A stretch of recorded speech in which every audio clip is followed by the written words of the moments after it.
Alright, time for another DraftPhysics.com video presentation. So, debate physics also, and in that vein, Franklin Hu has made a very short video about cosmic or galactic redshift. I guess it should be cosmic or universal, but anyway. And so I'll talk about that a little bit, and I've done it before, but we'll do it again. And just point out why it doesn't really fit with the, he's saying there's an analogy, an appropriate analogy between water waves and the redshift that light incurs as it goes through the universe. And I'd say you can break that theory pretty easily, so I'll do so. But I'll also do an update video about other things after I'm done with that. So jump ahead if you wish, or don't. It doesn't matter. Alright, so like I said, it's a short video, so I should be able to play it without much ado. Oh. Volume. Yes, you have to have that on. Okay. And I probably have to change these settings. Yes, it's just alright. It only takes a minute. Sorry, jeez, not a big deal. Video watchers. I'm going to discuss the reason why light, when it travels long distances, gets redshifted, or why the frequency becomes larger the further it travels away. So he doesn't really explain it. He's just making an analogy to water and saying, I don't know why water does this, but yes, it's similar. So that's all he's really saying. I'm going to do that by using this perfectly still pond. I'm going to throw a pebble into it. Not exactly perfectly still, but yes, non-windy day. And we're going to see what happens to the wavelengths. Okay, so there goes the pebble, and now we can see the waves. Appears to be left-handed. Maybe. Being emitted. Now, what you want to notice is that as the waves get further out, they are actually becoming larger. Yes. I've noticed that too. And I believe this is what is actually happening to light as it redshifts at further. So again, it's this, wave versus ray theory. I just don't get, to me it just seems so obvious that photons are rays of photon, laser beam, such, just too obvious. It goes, the larger the waves, the larger the wave crests become, just like they did on this pond. Now, I cannot necessarily explain why that happens. Yes, well, that would be part of the real reason. So I guess if you can't explain why, you could Google it, I suppose, but But that doesn't mean it doesn't. I don't know if they're going to give you the right answer. I don't know. Happen. And I believe this is why we should think that when we see redshifted light out in the universe, that it's because it's due to some inherent lengthening of the frequency as we observed in this pond, and not due to the Doppler effect, which is... Well, it's not really due to the Doppler effect. So, their theory is that space is expanding constantly, that space is filling the space with more space, and that the increase in the space is what's creating the extra space between the wavelengths. So for them, it's not even... Doppler doesn't explain the mechanism. So again, they're just making the analogy to the Doppler effect, but their explanation clearly isn't Doppler, because sound isn't being theorized to be created, it's migration, because of whatever atmosphere creation mechanisms commonly accepted, only in one direction. I am... Alright, so so it really doesn't have anything to do with which way the thing is moving, right? It doesn't matter which way the galaxy is moving. They're just saying things far away are automatically redshifted because there's a bunch of extra space being created. So I'm just clarifying what their position, the current physics position, is. Alright, now my argument would be is that you're not supposed to be a big fan of this idea of transverse waves, waves moving in this direction and this direction. And essentially, okay, that's what the surface tension and gravity are causing in water waves. So you're sort of cheating to say, okay, I don't like transverse waves, but I'll use transverse waves as an analogy, because essentially that's what they are. And if there was a solid medium, if the water was, obviously the wave isn't happening inside the water. I mean, it's there, but it's not there, kind of. I don't know how to say it. So if we made it water above the water, you wouldn't see the wave, would be the argument. You certainly wouldn't see it in this form. And again, if it wasn't for gravity and the surface tension of the water, you wouldn't see the wave. Alright, so what do I want to do here? I want to turn the camera on. Slide that up. And okay, that looks suitable. Alright, so as I've pointed out, what's really happening is that you have your surface and you drop something into it, and what you're causing is a compression, okay, pressure. So you have high pressure at this location, alright, and that obviously spreads to the low pressure. But the fact is the water is not very tolerant of that increase in pressure. It's an uncompressible fluid, and so what does it do with the pressure? It moves it where there isn't much pressure, up here where the atmosphere is. So it's low pressure here, and so that pushes the wave up. But gravity's pushing the wave back down again, right? So what ends up happening is the pressure goes back in, and it can go either this way or it can go this way, okay? And it can't, there's no place to go down. It's not going to have any relief, okay? It's just going to end up recreating the high pressure if it goes down. So it goes down some, and this water moves in the two sideways directions. But the sideways direction is the key thing, is that the part of the energy is going right back to the origin, and that causes the origin to go back up again, okay? So part of the energy is going this way, and part of the energy is going right back again. So that would be how I would explain why the waves get longer as they get further apart, is that every time they're pushed back down, they go this way and they go that way. So they're pushing against the other pressure, and they hit the other high pressure created by the next wave coming. Alright, and so they can't go that way. So they just keep going this way, but they keep pushing against this way. So as the wave starts, there's a short distance between the waves, but as the waves get further along, there becomes a longer and longer distance because they're pushing in both ways against each other. So the waves themselves are pressure, and they're basically pushing in both directions all the time. So the whole time they're traveling this way, they're still pushing this way, and so they're separating from each other as they get further and further away from the source. So it's a pressure, and the pressure is reducing in a sense. So the wave's getting duller and duller, and it's spreading over more distance, so it's not as peaked. So there's lots of similarities, but that's basically what's happening. It's pushing on both sides, so each wave, each piece of the frequency isn't some set frequency, because each piece is its own agent. The pressure of each piece is pushing in both directions. Guess that's the point I would make.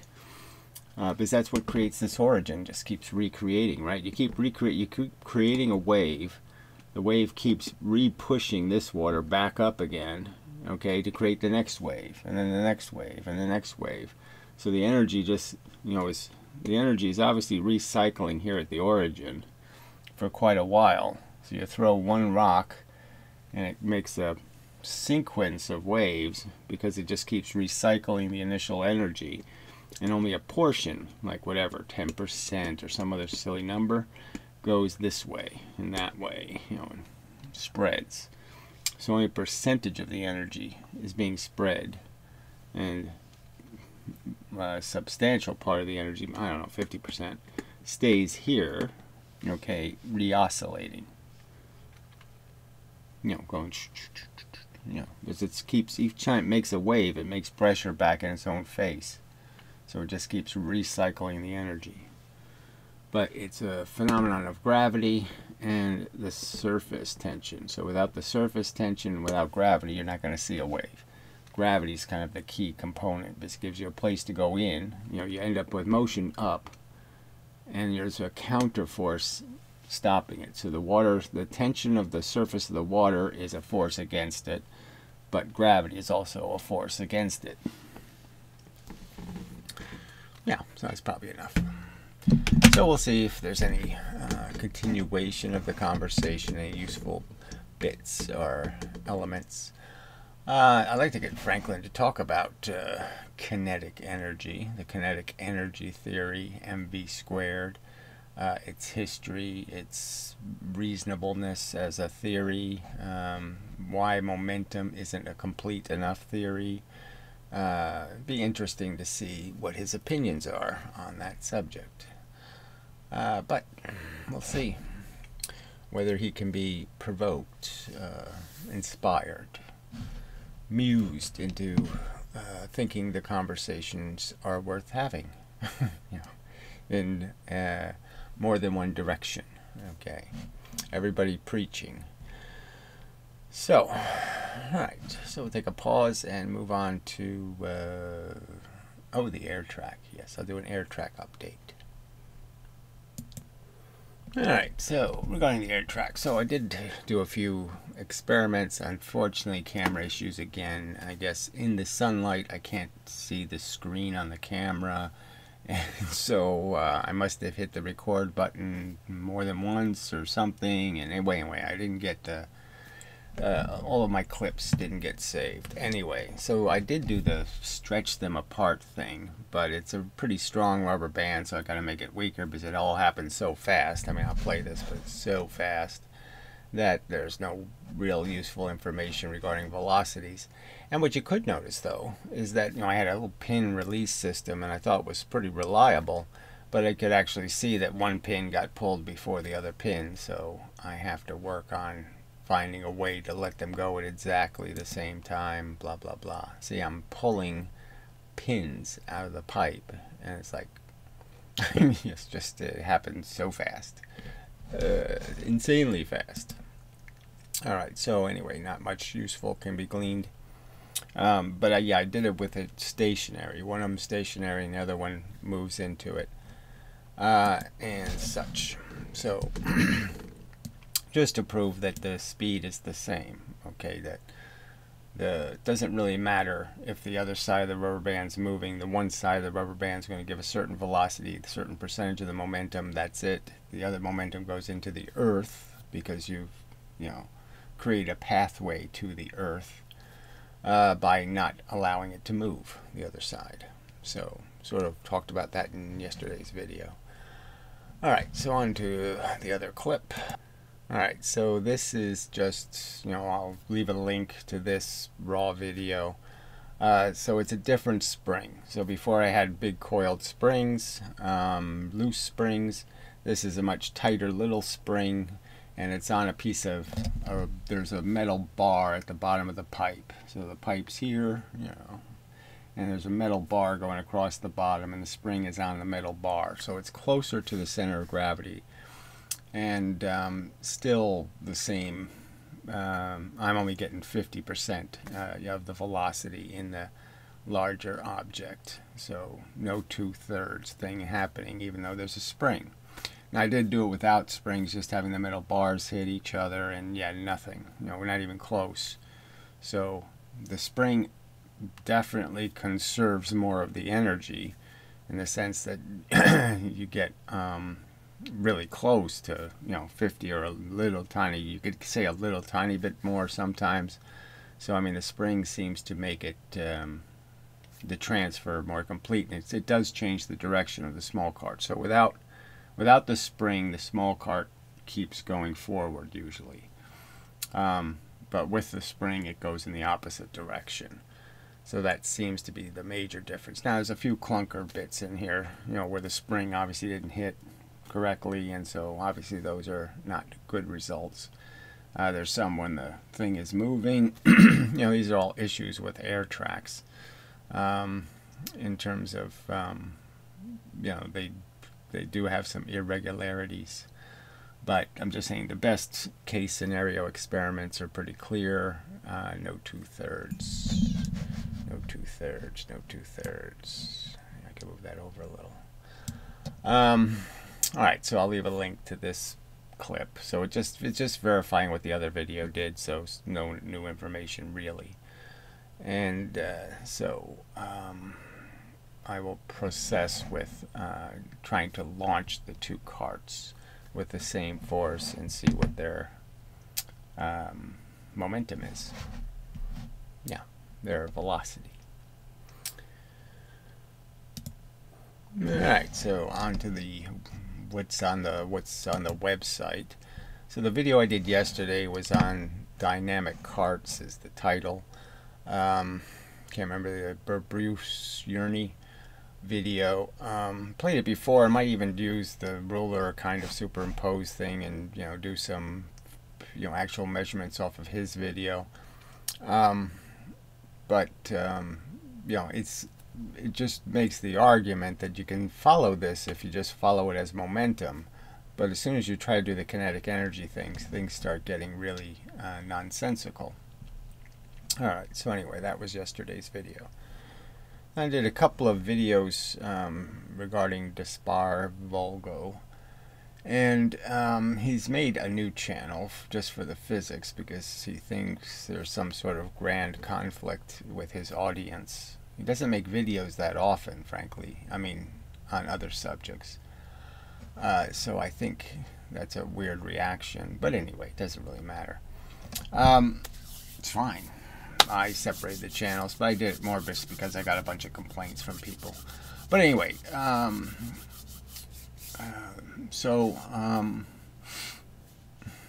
alright, so he has made a new channel and he says he's going to answer my questions. Now we'll see if he does address those issues, especially the Stephen Bro lying, fake, phony, false video that he still has up.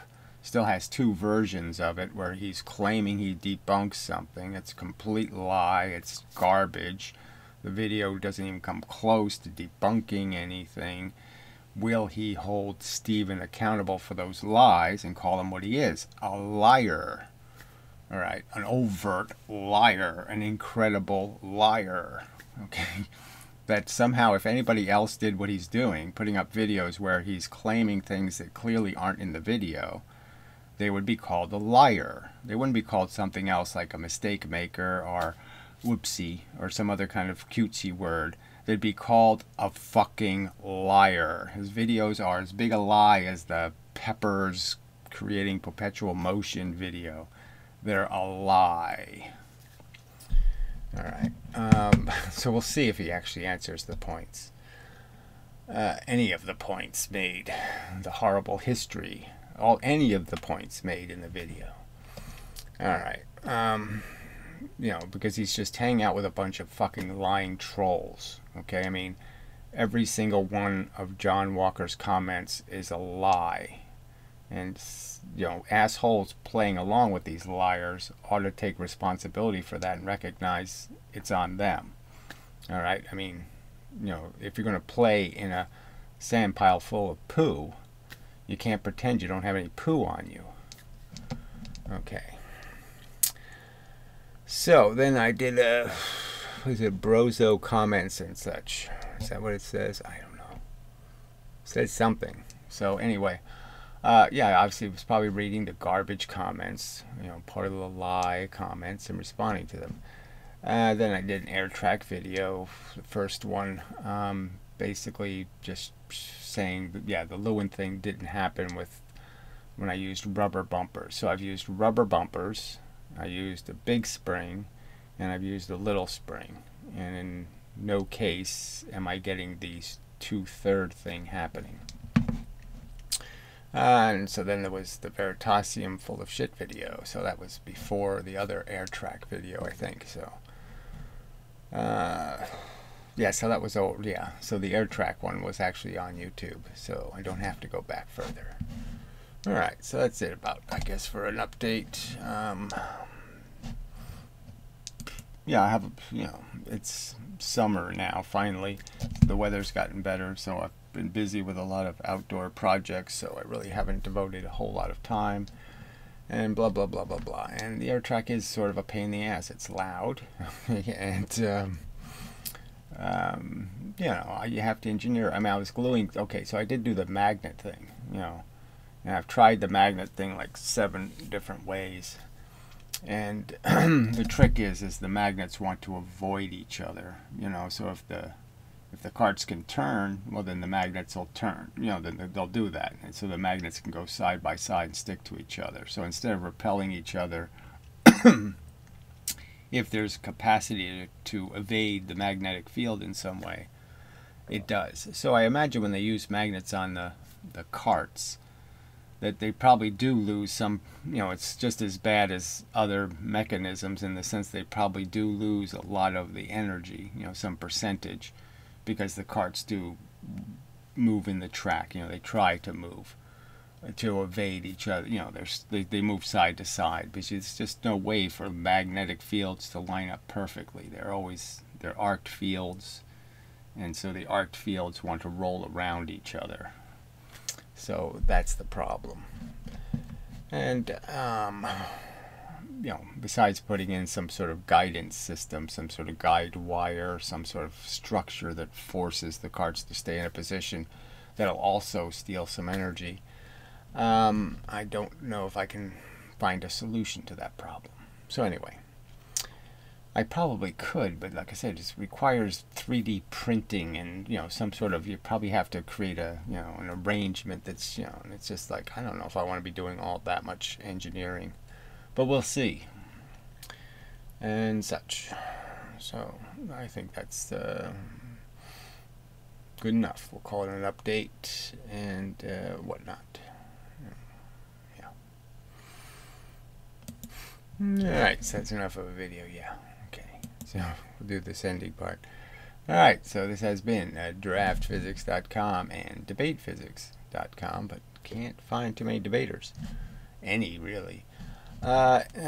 Presentation. Until the next time and such.